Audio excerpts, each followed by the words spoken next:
Salam Sobat Kairos dimanapun berada. Firman Tuhan buat kita tertulis pada Keluaran pasal 20 ayat 16. Demikian firman Tuhan, jangan mengucapkan saksi dusta tentang sesamamu.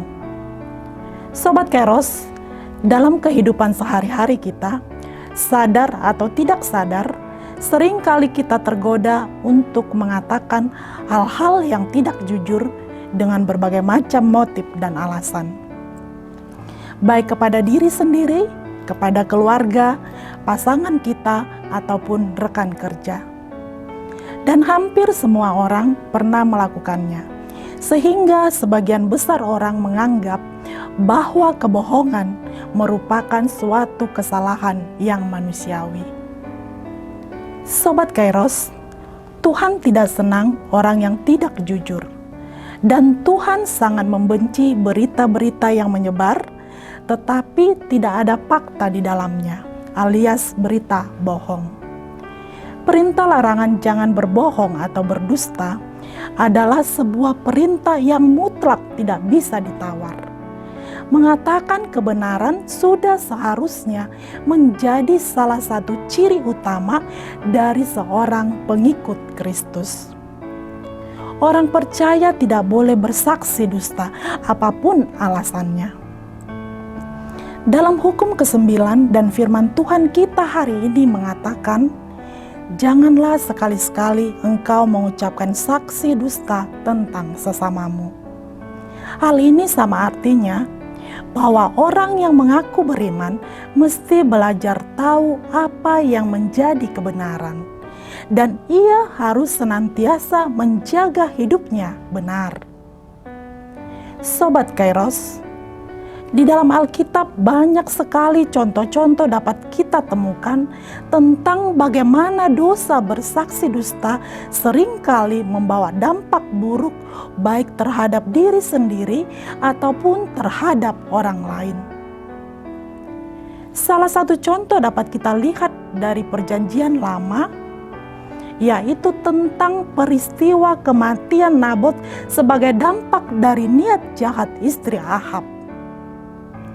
Karena Raja Ahab menginginkan kebun anggur milik Nabot dan Nabot tidak mau memberikannya, istri Ahab yang bernama Isabel menyuruh seseorang untuk mengemukakan kesaksian palsu tentang Nabot. Akibatnya, tuduhan palsu itu Nabot menerima hukuman rajam sampai mati. Dari kisah kematian Nabot ini kita melihat bagaimana kekuatan dusta mengakibatkan hilangnya nyawa seorang yang baik. Dan bukan hanya Nabot yang menderita akibat dosa dusta itu. Raja Ahab dan istrinya juga mengalami hal yang sangat mengerikan. Mereka mati dengan cara yang mengenaskan. Dalam 2 Raja-Raja pasal 9 ayat 30-37 di sana dituliskan bagaimana kematian Isabel dikarenakan dia jatuh dari jendela istana oleh pegawainya sendiri dengan sengaja. Darahnya memercik ke dinding, mayatnya diinjak-injak kuda, dan pada saat tubuhnya hendak dikuburkan, yang tersisa hanyalah kepala, kedua telapak tangan, dan kedua kakinya. Sungguh sangat mengerikan. Sobat Kairos yang dikasihi Tuhan Yesus Kristus, marilah kita belajar mengendalikan diri kita dan belajar untuk bersikap jujur dengan segala keadaan yang kita rasakan. Mengatakan yang benar mengenai orang lain dan milikilah hati yang murni, tanpa motivasi untuk merugikan orang lain. Bohong atau dusta adalah dosa yang mengikat. Sekali orang berani berbohong, ia akan cenderung untuk terus berbohong. Dan akhirnya bisa menjadi suatu kebiasaan. Ingatlah, kebohongan tidak pernah mendapat tempat apapun di hadapan Tuhan. Berkata bohong atau dusta bukanlah perkara yang bisa ditoleransi. Selamat beraktivitas Sobat Kairos dimanapun berada. Tuhan memberkati.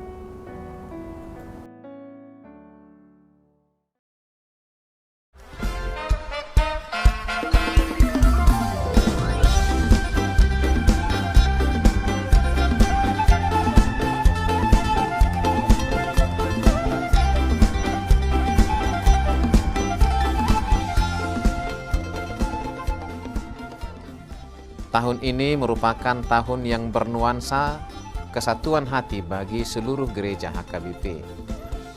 Kita telah menetapkan orientasi pelayanan tahun 2022 sebagai tahun kesehatian di bawah terang tema sehati sepikir dalam satu kasih, satu jiwa dan satu tujuan dari Filipi 2 ayat 2. Dan subtema mewujudkan kesehatian dan kesetiakawanan bagi gereja, masyarakat, dan bangsa.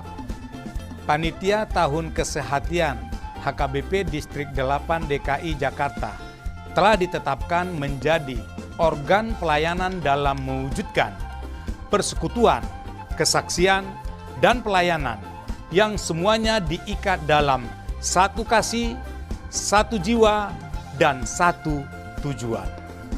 Kesatuan hati dalam persekutuan, kesatuan hati dalam kesaksian, kesatuan hati dalam pelayanan bukan hanya membina soliditas internal semata, namun juga menyangkut relasi, hubungan yang baik dengan dunia luar kita.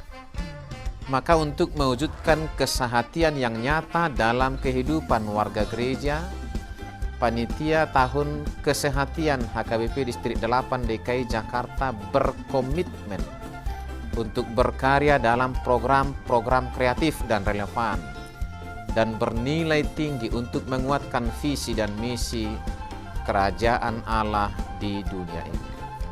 Kami mengajak seluruh elemen gereja, baik pelayan penuh waktu, pelayan takbisan dan non-takbisan, serta seluruh jemaat dan para pemerhati lintas denominasi, mari bersama-sama mendukung dan mensukseskan seluruh program-program pelayanan yang telah ditetapkan, baik dalam doa, daya, dan dana. Semuanya akan menjadi persembahan yang hidup bagi Tuhan untuk memperkokoh persatuan yang hidup dan saling melayani di tengah kehidupan yang penuh dinamika ini. Marilah saling mendoakan, saling menopang, serta bertolong-tolonganlah menanggung bebanmu. Demikianlah kamu memenuhi hukum Kristus. Horas, horas, horas!